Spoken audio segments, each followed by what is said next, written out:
It is an autonomous independent 105 years board ఏర్పడి 105 yearsతో నడుస్తున్నటువంటి ఒక అటానమస్ సంస్థ.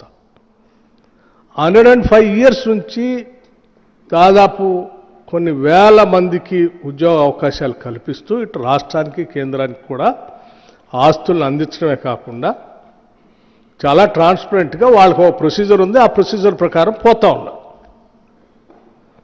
ఆ ప్రొసీజర్లో నాకు కానీ మంత్రిమండలి దృష్టికి కానీ లేకపోతే ఇంకోళ్ళ దృష్టికి కానీ వచ్చే అసలు దీంట్లో విషయమే లేదు. ఈ కనీసం విషయ పరిజ్ఞానం కొద్దిగా ఉన్నా ఇంగిత జ్ఞానం ఉన్నా ఎవరైనా ఇది అర్థమైతే రాయరు.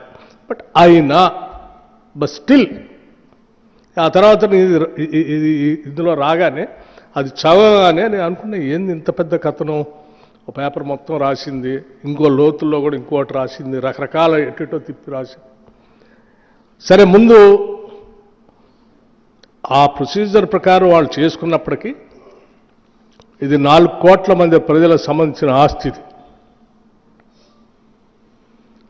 మీరు ట్రాన్స్పరెంట్గా చేస్తున్నట్టు కాదు, you have to be seen also. So first you stop the tenders, cancel it, let me examine it and then I will come back again. ఈ రాష్ట్ర ప్రజలకు వాస్తవాలు తెలియాలి, మళ్ళీ వచ్చి నేను మాట్లాడతానని చెప్పి ఆ రోజు చెప్పి వెళ్ళాను. వారం రోజులు అవుతుంది. ఈ లోపలనైనా వాస్తవాలు తెలుసుకొని సరే రాసింది పొరపాటో తప్పో ఇది జరిగిందని అనుకొని వారు అనుకుంటారని నేను అనుకున్నాను. వారు రాసిన దాని మీద లేఖ రాసిన వాళ్ళు వాళ్ళకైనా సరే గతంలో అనేక సంవత్సరాలు మంత్రులుగా పనిచేశారు కాబట్టి వాళ్ళకైనా తెలుసని వాళ్ళైనా మార్చుకుంటారనుకున్నాను. లేకపోతే ఈ లేఖ చూసిన ఆయనైనా స్పందిస్తారనుకున్నాను. ఫైన్, హరీష్ రావు గారు లేఖ రాయటం మంచిదైంది, కిషన్ రెడ్డి గారు ఎంక్వైరీ చేయటం కూడా మంచిదైంది.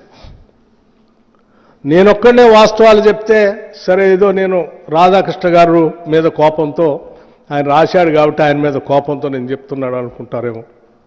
పోనీ వారు లేఖ రాశారు, వారు ఎగ్జామిన్ చేస్తున్నారు. ఆ చేసే తంతు జరగాల్సిందే అని చెప్పి ఐ వెల్కమ్.